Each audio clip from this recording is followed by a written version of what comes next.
I have a hate for string trimmers and leaf blowers, and so should you. And I'm going to share with you today probably more than 5 reasons why these hideous devices waste your time, destroy the environment, and ultimately take you away from the homesteading success that you need to have food security and the other aspects that deliver a peaceful life.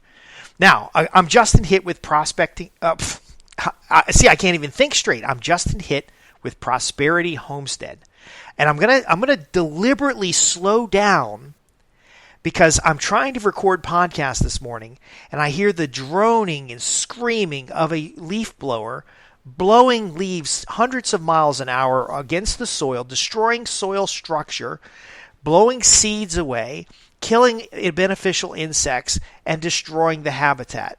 Besides the fact that these devices are two-stroke small engines and put out a lot of pollution associated with the burning of, not necessarily the burning of fuel. You can use fuel effectively.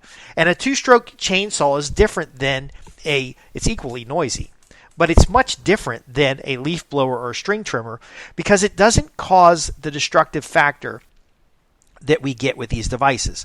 Now, if you're in a suburban space or an urban space, you might have gotten used to hearing these things. But for me, it drives me mad to hear a string trimmer. I had to get up after the last podcast episode I recorded, and I walked over. I wanted to make sure that I wasn't being attacked by Iranian drones or a drone swarm outside because there's somebody 3 houses over blowing the leaves in their backyard. And they're walking back and forth and blowing leaves. Now, I know how these are marketed, by the way. The string trimmer and the leaf blower is a phallic symbol that has men thinking they have a giant dick where they can swing their dick around and blow stuff around. And I don't mean to be rude. I just want to make sure you understand that the leaf blower and the string trimmer is completely useless. Now, we've talked about it in other programs. Perhaps you've missed it. But if you mow your grass a certain way, the leaves will not stay on the grass. Now, what is that way? So first off, as we move towards fall, we want to slow down the period in which we're mowing the grass and allow the grass to grow slightly taller. Now, what do I mean by taller? I mean 5 to 6 inches tall. We do that for a variety of reasons, but first, let me explain what it'll look like because I know some of you guys are all panicked right now that you'll have, quote, tall grass. To me, tall grass is 15 feet tall, 4 feet tall. It's not 6 inches tall. Normal grass is 6 inches tall, which allows enough airflow along the surface of the ground to keep the grass from getting moldy or too much moisture, but also to provide shade to the ground so that during hot seasons the ground maintains enough moisture for the grass to grow consistently. Also, at 5 to 6 inches tall, enough airflow can get through the grass to keep the grass dry, but also to lift leaves off of your lawn to blow them in the woods where they're providing nutrients for the trees and where they're providing nutrients in the ground. Now, if you're in an urban space or a suburban space, it might blow those leaves all up against your fence, and now instead of blowing leaves everywhere, nature has done all the work for you. There's no need for an expensive leaf blower. There's no need for any expensive things to pull the leaves up off the ground, which, by the way, a mulching mower will take the leaves up off the ground too, if you absolutely must have all the leaves up. But all the leaves will blow up against a fence or blow under some bushes or blow into the woods where they become mulch. And if they're up against your fence line, that tells you that you really ought to have a small garden along that fence line, and then you wouldn't have to do anything because the leaves would blow into the garden at the end of your season, and they can serve out their useful life as habitat for beneficial insects, as insulation for the soil, as nutrients for the soil, and they could provide you a free resource in your garden. Now, what's important about understanding this is that we've completely eliminated the need for expensive string trimmers, and we'll talk about that here shortly, and expensive leaf blowers, as well as the cost to operate and the damage it's doing to your hearing. I have not seen one person that's a consumer using a string trimmer or a leaf blower with the proper protective equipment.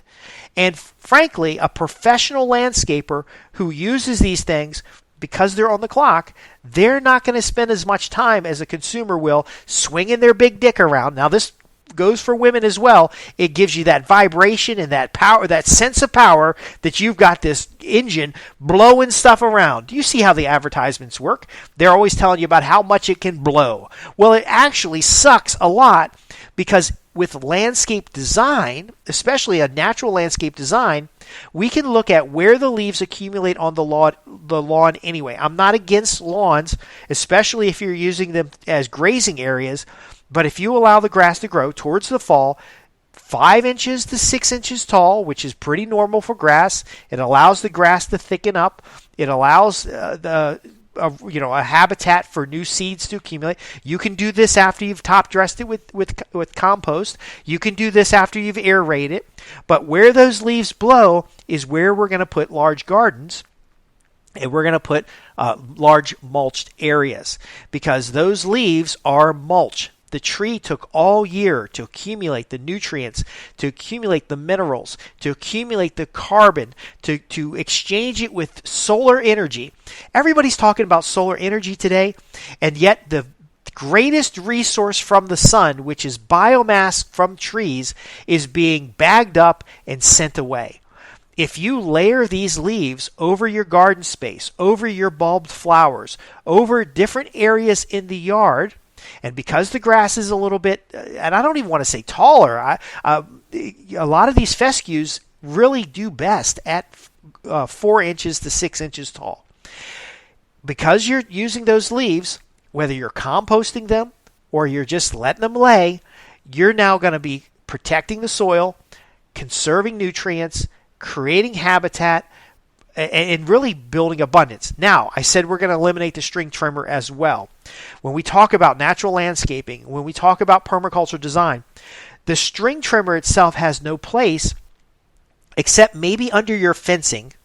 You know, if you've got electric fencing, maybe under your fencing string, you can justify a string trimmer. And if you're walking 2 miles of fence line, you're just going to get that work done, and you're going to use the proper blades. You're not going to use those little wires or the little plastic things that chip off and end up polluting your yard.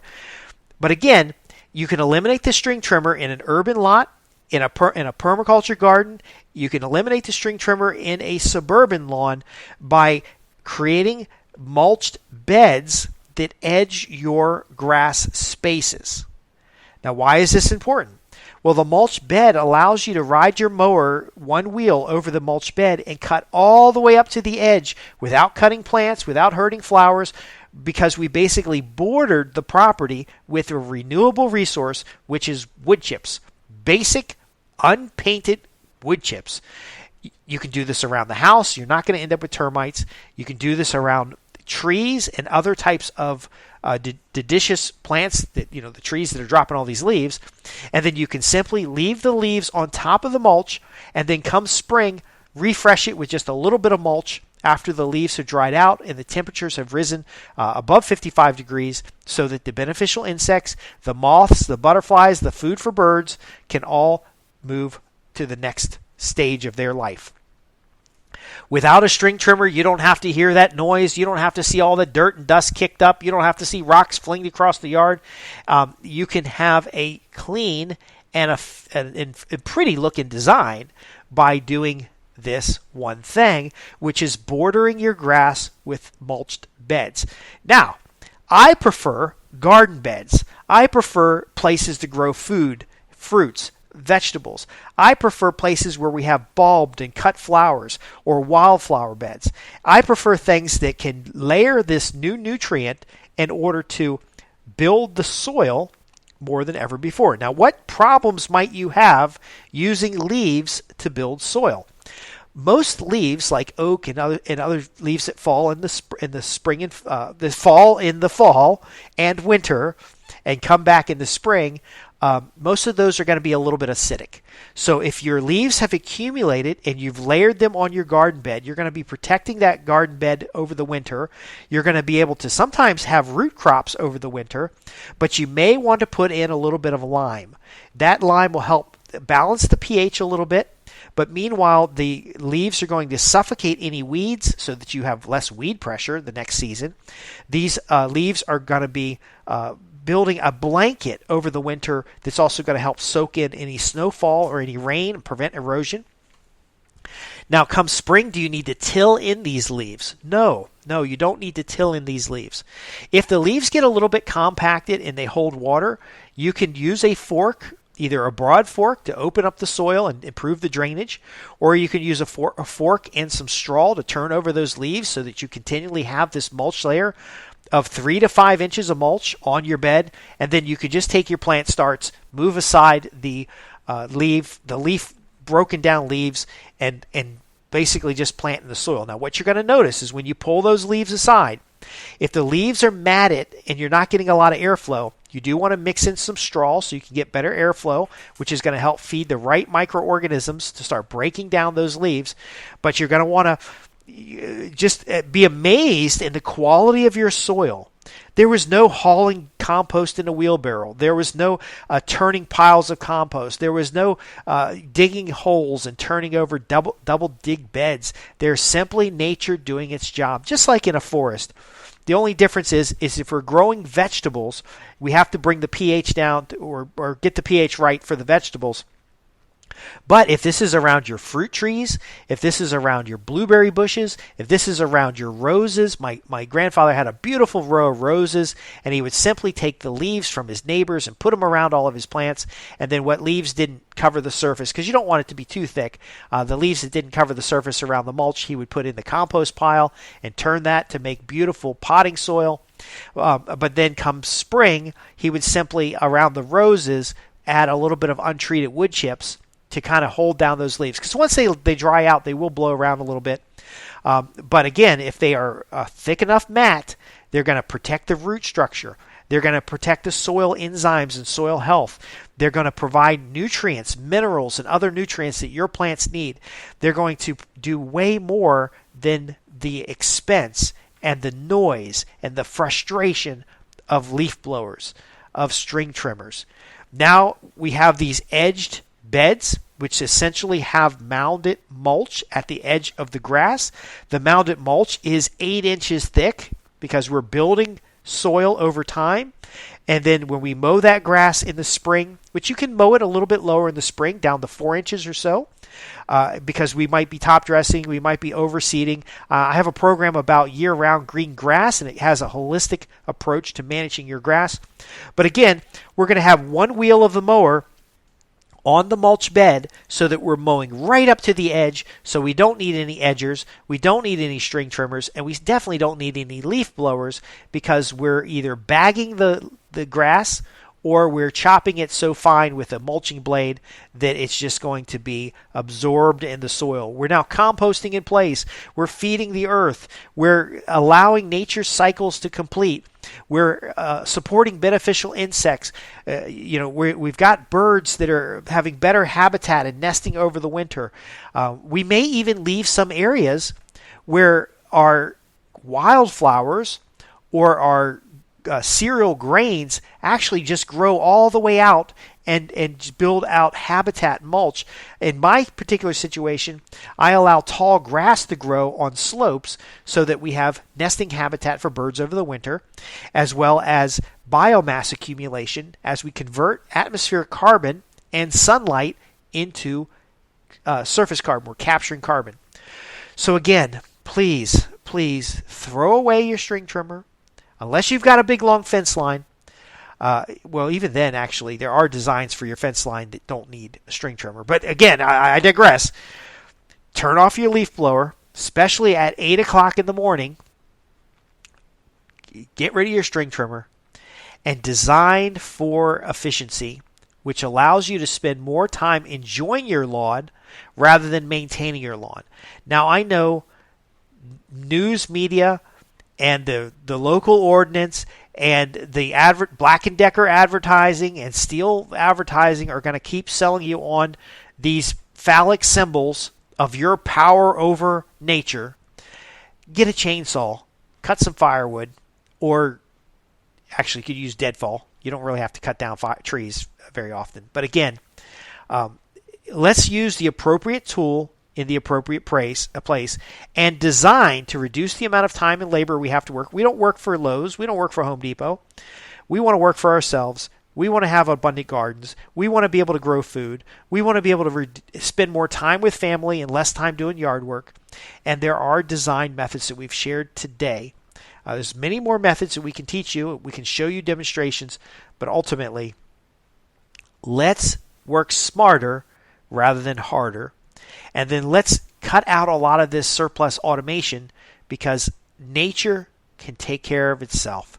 Nature can, with a little bit of guidance, can do a lot of this work for you. It's just a matter of getting in touch with the environment around you, observing the environment around you, using permaculture principles, again, to grow food, to build family, to build community, to build that homestead that you're dreaming about. I'm Justin Hitt with Prosperity Homestead, where we help you get your homestead up and running, and we get it through sustainability, through subsistence, into a prosperous homestead that you can build a generation of memories, and you can have food security, physical security, and all those things that we need today in this modern world. It is chaotic that someone would think that blowing the leaves and destroying soil structure is actually beneficial. But again, we've been conditioned to believe certain things that are not so, but allow us to continue this consumer mindset. I want you to be a producer. I want you to be able to produce and feel confident in your homestead starting right now. If you have any questions about what I've covered today, maybe even suggestions, or you want additional free content, visit us at www.prosperityhomestead.org. Join our free newsletter or go to the contact page to ask your questions. Thanks for listening. I'm Justin Hitt with Prosperity Homestead.